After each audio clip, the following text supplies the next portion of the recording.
سبحان الله والحمد لله ولا إله إلا الله. صلاة ربي مع سلامي على حبيبي خير الأنام.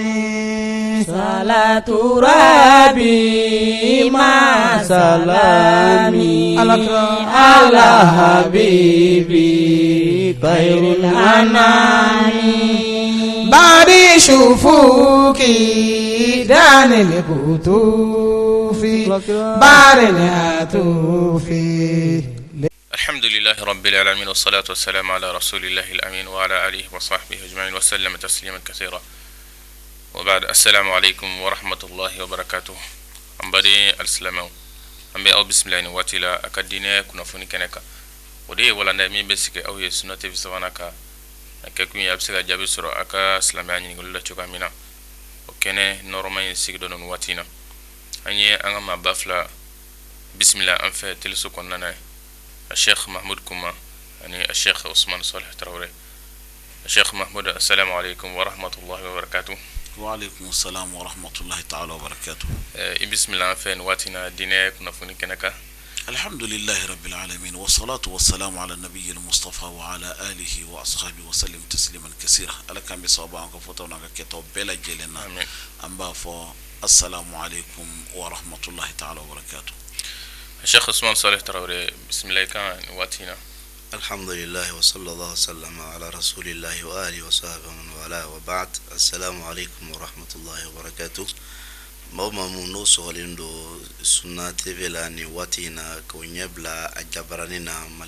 ملكو كان جيم فان بلا جنينا أمبا فو أبلا جنين كفوكو بسم الله وسولندو كونيبلا وكا جبرانين لا kebarani mune akala ini alata ni kerata o gerengere ko suganti ko dama kan de manga bato kechugula bato tenye ni shartu ba munte no de kerala de gili ko sabati ambulo ame o mau bela jeni fo kala utala deli alaka no sabati kala deli alaka benseman duma kala deli mume wati la ni wati na alaka ke wati heremaye atiki bolo alaka ke wati kunandi bisigi ndamne na sa niye wala da mi sikimbe o de kafo anga don baw nyiniga nante min do o hukumu kile konna na ni wala da yabisiki no ye dine kuna funi kene no ye ka fo mamun Sunna TV kanu bawe we nyini gali mun dikana ka bo jen fam bela jeli fe o nyini galo debitomo ni ka adikra mo ma bela jeli ka sika jabi sura jabi min nabi illa fiya jabi mi ni be kanda sura konna na o de bisiki damne Sheikh Mahmoud bisiki damna nyini gali folombe ambulosa o tigla moy kanto aka nyini el konna na ako salu no e hijikalo jolen ko fe ale nganga le afaka nga ala yake ale nyinena ne ka dota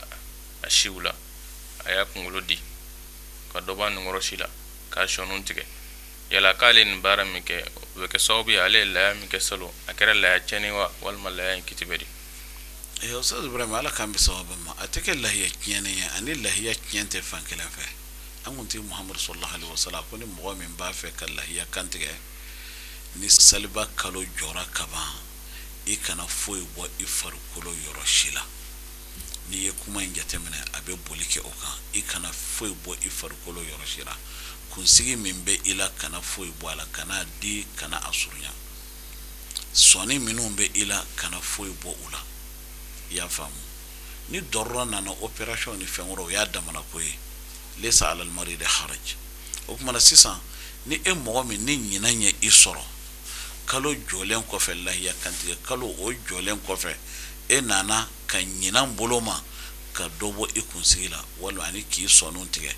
walma fana ifar kulo yorore isera uluma amba fo madama islame ko ni nyinanye isoro fenfena ala te imena no ya ala kara futu na sallallahu alaihi wasallam rufa an ummati al khata wa nisyan wa mastukrihu alayhi mo ifillaka minke ani inyana naka minke ani ijako yara kaminke ala ye o junubu korota ka wima foite ikana ya ala batu isse ko ma hakedela ala kankana ala kan an sutura nam okmana ale ni filmin ke o te foi kin Allah ya la wajunu foi fana taka wa ka baraji fana da falendo de insha Allah ya famu ala kan be sawaba ni lahala kelen ne b'a sɔrɔ dɔw b'a dɔn k'a fɔ i ye kiti min fɔ sɔrɔ de k'a fɔ k'a tɛ bɛn nka u b'a kɛ walasa u yɛrɛ ka se ka ɲɛ kunkolo ka se ka labɛn ka jɛ a yɛrɛ kɛcogo ka ɲɛ i b'a ye bɛ dɔ ta siw la yala o tigilamɔgɔ ni i b'a dɔn n'i ye ala kira ka yamarukan in bato o de ka ɲi n'o tɛ a ni lahiya a tɛ fɛn ci i ka lahiya la o kɔni fila kɔni dulonnen don ɲɔgɔn na ni lahiya bɛ mɔgɔ min bolo i k'a kantigɛ i kana fɛn bɔ i farikolo fansi la o bɛ tali kɛ hijidenw fana ladegeli de la parce que hijide mana ihram dɔn ka ban i man ka foyi bɔ i farikolo fansi la i man ka fɛn bɔ i kunsigi la i man k'i sɔnni tigɛ fo i ka taa lahiya kantigɛ o tuma na an fana bɛ olu de ladege yan nɔ ala kira sallallahu alaihi wasallam ka yamarukan kɔnɔna na ni mɔgɔ min bɛ yen ni e t'a dɔn e ɲinana i y'a kɛ fɛn t'i la ni mɔgɔ min yɛrɛ fana e ma se k'a kɛ fana a baraji kɔni bɛ i dan nka i ka lahiya baraji i b'o sɔrɔ i y'a faamu ni e mɔgɔ min ka limaniya mɔgɔ dɔ bɛ i y'a fɔ cogo min na o ka limaniya yɛrɛ o ma bonya ko a ka a kunsigi to yen a ka sɔnni to yen ale kɔni a bɛ dɔ bɔ a kunsigi la a yɛrɛ ka jira nin kɔni ye fɛn fitinin ye a y'a yɛrɛ kumaniya baraji la kira tuguɲɔgɔnya sallallahu alaihi wasallam a bɛɛ lajɛlen ye baraji de i y'a faamu ala k'an bɛ sababu o ni lahiya tiɲɛniw tɛ fan kelen fɛ al-imam ni ye an baliman wɛrɛ ka ɲininkali ye ale ko maa min n'a sɔrɔ se b'i ye ka misi caman san ka bɛɛ lajɛlen faga ala ye nka e yɛrɛ b'a ŋɛnɛ e min ye misi ninnu san i b'a ŋɛnɛ i dusukun kɔnɔna na ni misi nin ye n fa ta ye nin ye n ba ta ye nin ye n balima ta ye nin ye n denw ta ye nin ye n musow ta ye yala k'a kɛ nin kɛcogo in na e ka ŋɛnɛ walima yanni i ka misi ni laya ninnu yɛrɛ kantigɛ i ka a da kɛnɛ kan nin ye n bangebaa ta ye cɛman ta ye nin ye n bangebaa musoman ta ye nin ye n denw ta ye ni fila la lahala jumɛn de ka ɲi ala k'an bɛ sababa ma ɲininkali in kɔnɔna la fɛn damadɔ bɛ a la a fɛn damadɔ fɔlɔ ye mun ye o de ye k'a fɔ ɲala yɛrɛ a bɛ bɛn mɔgɔ ka lahiya faga i mansaw ye wa kuma dɔ la o tɛ balola yɛrɛ ka lahiya faga o ye ka d'a kan ne ɲininkɛlikɛla ko k'a faga nin ye n fa ta ye nin ye nin ta ye nin ye nin ta ye kuma dɔ la dɔw yɛrɛ tɛ balola yɛrɛ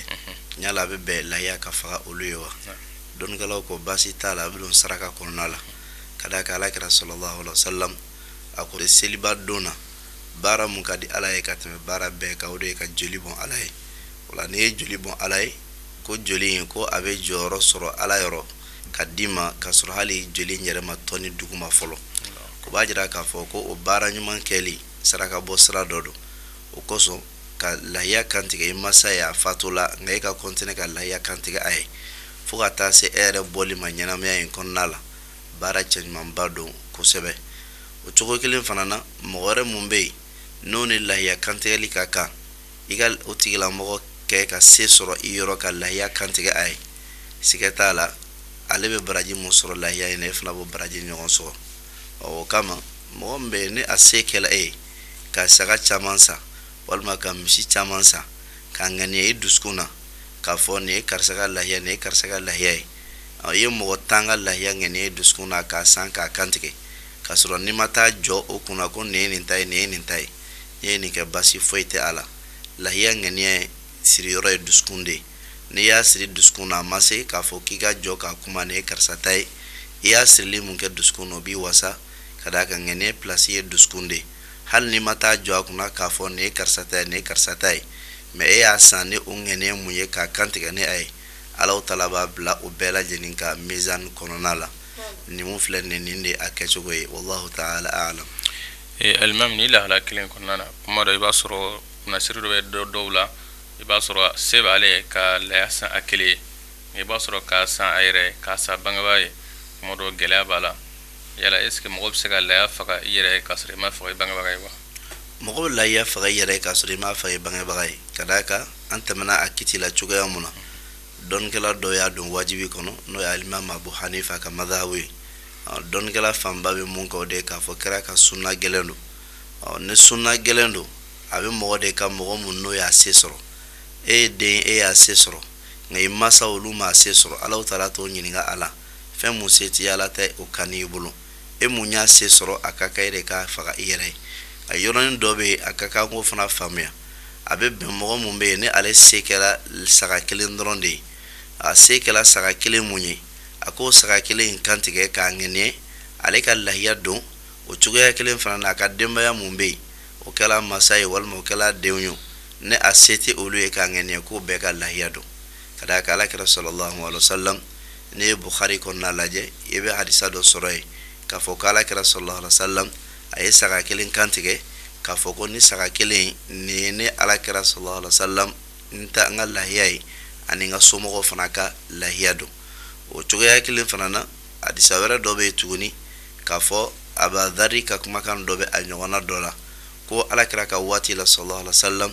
k'olu tun bɛ saga kelen kantigɛ o n'o ka denbaya bɛɛ bɛ jɛn a la fo a nana yɛlɛma mɔgɔw bolo k'a kɛ waso ye a bɛ ni kumakan in fɔ a ka kumakan dɔ la mun bɛɛ lajɛlen b'a jira n'a k'a fɔ mɔgɔ mun bɛ yen ne se kɛla saga kelen na i ka denbaya mɔgɔ tɔw bɛ yen i se kɛla saga kelen mun ye baasi t'a la i bɛ ŋaniya siri nin ye ne ka lahiya ye n ka denbaya fana ka lahiya don o la ni nana di fa ma a bɔ an sera ka nin de sɔrɔ fa b'a kantigɛ k'a ŋaniya k'a fɔ ale n'a denw ka lahiya don nin de kɛla o se ye n'o kɛla fa dusukun bɛ salo a b'a ye k'a fɔ alhamdulillah ne ye lahiya sɔrɔ k'a kantigɛ den mun y'a las'a ma den b'a baraji sɔrɔ fa y'a ŋaniyali mun kɛ k'a fɔ k'a n'a ka denbaya bɛɛ ta don den yɛrɛ bɛ tugu fa nɔfɛ o yɔrɔ in na nin de ye a kɛcogo ɲuman ye ala k'an bɛ sababa ma Ustaz Usman y'a fɔ cogo min na nin de y'a kɛcogo ɲuman ye i y'a faamu i b'a dɔn a se tɛ fa ye nka den ye dɔ sɔrɔ ka sɔrɔ kɛ ka sɔrɔmbolo sɔrɔ kɛ ka jidini kɛ lahiya hakɛ la i y'a fɔ i b'a dɔn a wajibiyara ale de kan mais ale ta in bɛ du bɛɛ bɔ mun kosɔn fa fana o ka nisɔndiya a bɛ a di fa ma i y'a faamu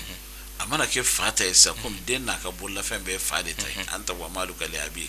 nka o ye a nafa yɔrɔ ye nka kungo in do yɔrɔ b'a to a wajibiyalen do den de kan nka an b'a fɔ den ka a di fa ma fa k'a kantigɛ a ka kɛ olu bɛɛ ta ye o cɛ ka ɲi i bangebaa dusu salo fɛn cɛ ɲuman don kosɛbɛ du bɛɛ lajɛlen sutura la e yɛrɛ fana sutura la o de bɛ aw kala ɲɔgɔn na o b'a to shetani tɛ don aw ni ɲɔgɔn cɛ o de cɛ ka ɲi o de kan ka kɛ ala kan bɛ sɔrɔ o tɛmɛnen kɔfɛ Sheikh Mahmud ni tigilamɔgɔ ye ɲininkali kɛ a ko kumakan dɔ bɛ yen o b'a mɛn dɔnnibaaw da ka caya n'o ye ayamu tashriq maa bɛ kantigɛli kɛ ni ayamu tashriq nin de la a yɛrɛ ni kumakan in arabukan na bamanankan yɛrɛ la n'i ko k'i b'a jate an ka farafin jate la ni seli layafaga kan ka daminɛ don jumɛn ka taa bila don jumɛn ani kumakan dɔw bɛ yen o bɛ fɔ seli waatiw kɔfɛ seli o bɛ taa jɔ don jumɛn de la ani seli waati jumɛn na kan ka jɔ ka bɛn o ma ni ye ale ka ɲininkali ye Ustaz Kone ala kan bɛ sababa ma i b'a dɔn ale b'a fɛ k'a dɔn ayamu tashriq yɛrɛ ye jumɛn ye ayamu tashriq kɔrɔ de sogow jɛnsɛn don tile la i y'a faamu sogow bɛ bila kɛnɛ ka tile la mɔgɔ sugu ka ja o tuma o bɛɛ lajɛlen ye bagan kantigɛ don de nka sali don bɛ yen sali yɛrɛ kɛ don o ye sali don ye saga bɛ kantigɛ o la ayamu tashriq ye saliba kalo lahiya kantigɛ kalo tile 13 o tile mana bin kama o y'a bannen i y'a faamu o tuma na 10 o tɛ jate a la lahiya bɛ kantigɛ o bɛ fɔ ma ko saliba don n'an b'a wɔrɔ ko saliba har n'a y'a sɔrɔ an bɛ k'o fɔ mais an kan ka tɔgɔ da de ko lahiya kantigɛ sali fitinin tɛ yen nka mɔgɔw ye sunkalo sali kɛ fitinin ye bari o yan kan ka dɔn o bɔn sogo tɛ kantigɛ o la ka saliba k'o kɛ belebele ye bari o yan kan ka bon sali fitinin tɛ yen wa Mali kelen tɛ dɛ walima Côte d'Ivoire kelen tɛ dɛ walima Laginɛ kelen tɛ dɛ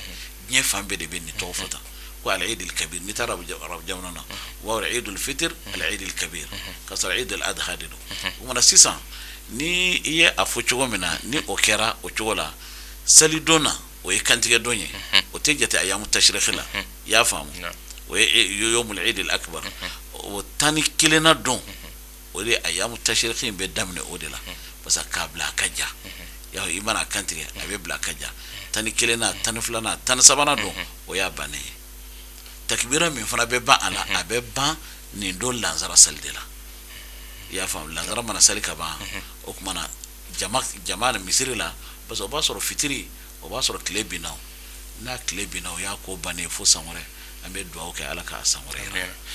Al-Imam Usman Salih Tarawele ni kumakan min bɛ fɔ ayamu tashriq la n'o ye seli waatiw kɔfɛla la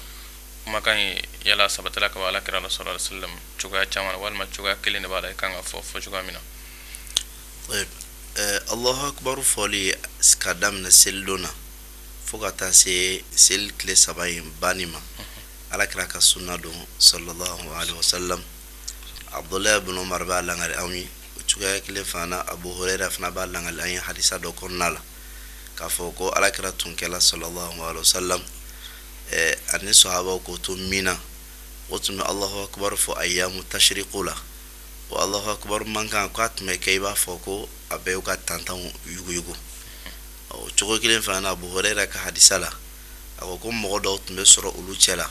minnu tun bɛ yaala ka tɛmɛ tantanw da la o tɛmɛtɔla o bɛ mɔgɔ hakili jigi Allahu akbar la o bɛ Allahu akbar fɔ aw la fɔcogo damadɔ bɛ a la nka n'i y'a lajɛ alhamdulilahi anw jamakulu fanba ye diina kalanbaliw de n'a fɔra k'a fɔ ko ka fɔcogo bɛɛ suganti kuma dɔw la a bɛ kɛ ko gɛlɛn y'an bolo o la dɔnnikɛlaw ye mun ɲini a la n'o de ye fɔcogo in bɛrɛbɛnnen don kosɛbɛ Allahu akbar k'o kɛ fila fɔli ye ka la ilaha illallahu k'o kɛ kelen fɔli ye k'a datugu o kɔrɔ ye jumɛn ye i k'a fɔ Allahu akbar la ilaha illallah Allahu akbar walillahi alhamd Allahu akbar la ilaha illallah Allahu akbar walillahi alhamd n'o de ye Allahu akbar bɛ fɔ fila la ilaha illallah bɛ kɛ k'a datugu ka Allahu akbar fila fɔ tuguni ka lillahi alhamdu fana fɔ k'a datugu Allahu akbar min masa taala ka bonya segi k'a d'a ma n'i y'a lajɛ hejidenw tilala o kɛ heji la arafa jɔli kɛla ala ni bonya ka kan o kan ka fɔ o la kantigɛli fana kɛla seliba don na ala ni bonya ka kan o fana kan ka fɔ o cogoya kelen fana ala ni tanu ka kan ka d'a kan n'i y'a lajɛ yani Allahu taala ale de y'a nɔgɔya an ye an ka se ka baganw sɔrɔ k'o kantigɛ bagan minnu bɛ yen n'o ka bon n'an ye o ka jan n'an ye n'a fɔra k'an n'o ka kɛlɛ a da bɛ t'anw na nka an ka se k'o dɔw kan sɔgɔ ɲaamɛw ka se k'o dɔw kantigɛ misiw ka se k'o sagajigibaw k'olu minɛ k'o kantigɛ k'o lada k'o sogow dun siga foyi t'a la o ye Allahu taala ka nɛɛma ye a ka kan an ka ala barikada o la o cogo kelen na mɔgɔ min bɛ heji kɛyɔrɔ la a ka heji baaraw timɛli mun kɛla a bolo a ka kan ale fana ka Allahu taala barikada o kama yani walillahi alhamdu o bɛ a kɔnɔna la ni la ilaha illallah fana lajɛ o mun b'a kɔnɔ o bɛ ala kɛlɛbagantiya kofɔ o ala kɛlɛbagantiya mun don k'a jira k'a fɔ ko an ma kantigɛli kɛ foyi ye ni ala tɛ an ma taa jɔ arafa foyi kama ni ala tɛ o heji baara mun n'an bɛ k'a kɛ an b'a kɛ foyi kama ni ala tɛ o la nin kumakan mun filɛ nin n'an ka seliw banna an bɛ nin de fɔ Allahu akbar la ilaha illallah Allahu akbar walillahi alhamdu maa o maa mun bɛ n'i bɛ seli k'i bɛ se seli kɛcogo la i man ka dɛsɛ ka nin fɔ ka d'a kan seli bɛ kɛ ni Allahu akbar ye o bɛ taa ka segin a kɔnɔ siɲɛ 2 la ilaha illallah silamɛ bɛɛ bɛ se o la ani Allahu akbar walillahi alhamdu selila bɛɛ b'a fɔ seli kɔnɔ ko alhamdulillah o la silamɛ bɛɛ kan ka se nin fɔli la o de kama dɔnnikɛlaw bɛ fɛn dɔ fɔ an ye ko an k'an janto o la o ye jumɛn ye o de ye k'a fɔ ko nin kumakan in mɔgɔ kan ka fɔ o yɛrɛ ma de a man ka kɛ fɛn k'i b'a fɔ seli mana ban fo alimami de k'a fɔ mɔgɔw ye o k'a fɔ o k'a laminɛ o nɔfɛ alimami k'a fɔ mɔgɔw k'a laminɛ o nɔfɛ ko lahalaya mun filɛ nin ma sabati ka bɔ alakira yɔrɔ sallallahu alaihi wasallam alimami bɛ se k'a fɔ fɔcogo la mun bɛ mɔgɔw hakili lajigi a la seli banna ale sesina k'a daminɛ k'a fɔ Allahu akbar la ilaha illallah mɔgɔw hakili la bɛ jigi bɛɛ bɛ a fɔ alimami ka fɔli sababu la nka a tɛ kɛ ko k'a laminɛ k'a di ɲɔgɔn ma o cogo mun filɛ nin o ma ye alakira la sallallahu alaihi wasallam ala k'an bɛ sababa ma albi imam ni kiti kelen kɔnɔna na kuma dɔ an ka jamana in na u ye kumakan bila sigi ka caya u b'a fɔ Allahu akbar kabira walhamdulillahi kathira wa subhanallah bukratan wa asila yala ni kumakan ninnu yɛlɛmalen de wa walima ni fɔcogo in fana b'a la ni fɔcogo in fana sabatilen don a la hadisa dɔ bɛ ka bɔ Abdullah ibn Mas'ud yɔrɔ ale ye nin fɔcogo in sabati a la dɔ wɛrɛ bɛ yen mun tɛ hali nin yɛrɛ ye nka n ye kuma fɔ cogoya mun na n'i y'a lajɛ manto in caman ye kalankɛbaliw de ye minnu ma diina kalan kɛ o la fɛn mun bɛ yen ni o ka nɔgɔ ma i k'o d'o ma k'o fɔ n'o sabatilen don wasa bɛ o kɔnɔna la o de y'a to an danna nin ma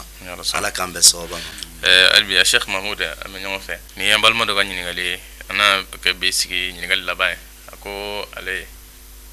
ala y'a kɛ muso 2 de bɛ a bolo muso 2 ninnu bɛɛ lajɛlen bɛ a damana du de kɔnɔna na nka a nana kɛ k'a fɔ ale min se sɔrɔ la yala o kɛra saga 1 yala k'ale bɛ se ka saga 1 faga o bɛ du 2 ninnu bɛɛ lajɛlen kuma bɔ layako la wa Ustaz ko ne ninna nanga fe no har ni ute ɲɔgɔn kan muso fila bɛ ɲɔgɔn kan ute ɲɔgɔn kan lahiya kelen o de se bɛ a ye o bɛ du bɛɛ lajɛlen kuma bɔ i y'a faamu a b'i n'i ka denbaya bɛɛ kuma bɔ alakira sallallahu alaihi wasallam ka taabolo de filɛ nin ye koyi ala ye nɔgɔya kɛ koyi ad-dinu yusrun wal khilafatu bai'a i y'a faamu ala ye nɔgɔyaba kɛ alakira manto ye sallallahu alaihi wasallam o kuma na fɛn wɛrɛ t'i bolo min kɔ o b'i bɔ ni har ni lahiya tɛ mɔgɔ min bolo alakira y'i ka lahiya kantigɛ sallallahu alaihi wasallam i b'a baraji sɔrɔ har ni lahiya sɔngɔ t'i bolo i m'a sɔrɔ i ka lahiya kantigɛlen don ka ban bana i y'a faamu ala k'an bɛ sababa ma alhamdulillah an bari alisilama bɛɛ lajɛlen kɔni ye nafa sɔrɔ bɛɛ ye wasa sɔrɔ ni sigi in na Sheikh Mahmud kuma laban jumɛn b'i bolo sigi kɔnɔna na Ustaz Kone kuma laban min b'an bolo o ye an bɛ alamɛba jɛkulu bɛɛ lajɛlen fo an bɛ faransikaw fo u b'an lamɛn kosɛbɛ minnu bɛ Itali u b'an lamɛn Senegal u b'an lamɛn Burkina bobokaw wadukaw ani Burkina dugu u b'an lamɛn i y'a faamu an bɛ Nigerkaw fana fo Côte d'Ivoirekaw iko Ustaz Usman y'a fɔ cogo min na olu ta lamɛnni o fanga ka bon ka tɛmɛ mɔgɔ caman kan an b'o bɛɛ fo u ka silamɛya kanu na n'i kɛra ala fɛ i bɛ kɛ alakira fɛ n'i kɛra alakira fɛ sallallahu alaihi wasallam i bɛ kɛ hadamadenw fɛ i bɛ k'i ka diinɛ fɛ ala ka kira kanu don an na ala ka yɛrɛ kanu don an na ala ka diinɛ in kanu don an na ala k'an n'aw bɛɛ lajɛlen ka fɔ ala ka n'an ka fɔ k'an di jɛma ala k'an bɛɛ lajɛlen laban ɲa an bɛ a fɔ bɛɛ lajɛlen san bɛɛ san wɛrɛ ɲakuma ala k'a yira an bɛɛ lajɛlen na hɛrɛ ani lafiya la ala ka an siw barika ala k'an bɛɛ sababa ma an ka fɔtaw an ka kɛtaw bɛɛ lajɛlen na Sheikh Usman Saleh Traoré ladilikan jumɛn b'i bolo kɛrɛnkɛrɛnnenya ma silamɛya denmisɛnninw ye seli waati in na layako waati in na n bɛ Alahu taala deli halisa silamɛya denmisɛnninw ala ka n'u bɛɛ lajɛlen kanda seli ye alabato don de ye ala kosuma don do ala waliɲuman dɔ don do ala barikada don do seli tɛ ala kota don ye seli tɛ yɛrɛsagokɛ don ye ka da kan nin yɔrɔ mun filɛ nin mɔgɔ caman bɛ fili nin yɔrɔ la caman b'a ye k'a fɔ seli don do ne fɛn mun y'i diya i b'a kɛ o cogoya kelen fana diinɛ faamubaliya sababu la an ye mɔgɔ wɛrɛw ka taabolo ta k'o don an yɛrɛ ka taabolo la i b'a sɔrɔ mɔgɔ wɛrɛw ka taabolo la seli ɲɛnajɛ bɛ kɛ cogo wɛrɛ la mun ni alisilamɛya ta tɛ kelen ye an fana y'o ɲɔgɔn kelen faamu k'a fɔ k'an b'an ka seli ɲɛnajɛ kɛ ten i b'a sɔrɔ selidonw na yani alisilamɛdenw ka kɛ ala kosuma ye i b'a sɔrɔ shetana b'o caman sama k'o bila dɔnkɛw de la k'o bila siɲɛnaw de la k'o bila motoba girinw de la fɛn minnu bɛ yen n'a y'a sɔrɔ k'a fɔ ko ala kota siraw don i b'a sɔrɔ shetana b'o la ɲɛsin ye de don min ye ala barikada don ye o don tɛ Alahu taala kotali don ye o de kosɔn dɔnnikɛla dɔ ka kumakan bɛ yen a b'a fɔ la ko ma tɔbati duniya illa bi dhikrillah ko diɲɛ ma diya fo ni ala kosuma b'a kɔnɔ wa seli fana tɛ diya k'a kɛ alisilamɛya ka seli ye fo n'a kɛla ala kosuma don ye nusɔndiya don do o ye tiɲɛ ye a nusɔndiya bɛ kɛ alisilamɛya kadiri de kɔnɔna la ala barikada don do ala barikada bɛ kɛ alisilamɛya kadiri de kɔnɔna la denbaya lafɛrɛli don do o fana bɛ kɛ alisilamɛya kadiri de kɔnɔna la fili ɲuman don do a bɛ kɛ silamɛya kadiri de kɔnɔna la o kama an denmuso a y'a ka fini don taw jate minɛ dumuni duman don do o fana bɛ kɛ alisilamɛya kadiri de kɔnɔna la o kama an k'an janto nin yɔrɔ la kuloni yɛlɛ don do nka a bɛ kɛ alisilamɛya kadiri de kɔnɔna la balimaya ni sindiya tuguli don do nin bɛɛ lajɛlen bɛ kɛ alisilamɛya kadiri kɔnɔna la wa ɲuman kɛ don do fɔniseriya kɛ don do koja ɲɔgɔnna don do nin bɛɛ lajɛlen bɛ kɛ alisilamɛya kadiri kɔnɔna la n bɛ Alahu taala deli ala k'an dɛmɛ k'a to an ka seli ka kɛ silamɛya seli y'an bolo a ka kɛ ala bato seli y'an bolo a ka kɛ ala barikada seli y'an bolo wa sallallahu ala nabiyina muhammadin wa sallam alhamdulillah an bɛ ala tanu ala min ye ni sigi yira ni aw kelen-kelen bɛɛ lajɛlen na Sunna TV bɛ aw bɛɛ lajɛlen fo a ka timinandiya la ni émission diinɛ kunnafoni sugantili la ni waati in na mbafo ala kambe sikibere inshallah wassalamu alaikum wa rahmatullahi wa barakatuh. سنتي في جميل رائد الحيران فيه من علماء لرفعة القرآن فيه من خبراء المواد بالإمكان سنتي في جميل رائد الحيران كلهم نبلاء لجهرة الكتمان كلهم بنشاط بدوره الاتقان سنتي في جميل رائد الحيران سنتي بمكين مبين الفرقان ناصر الإسلام منور الأذهان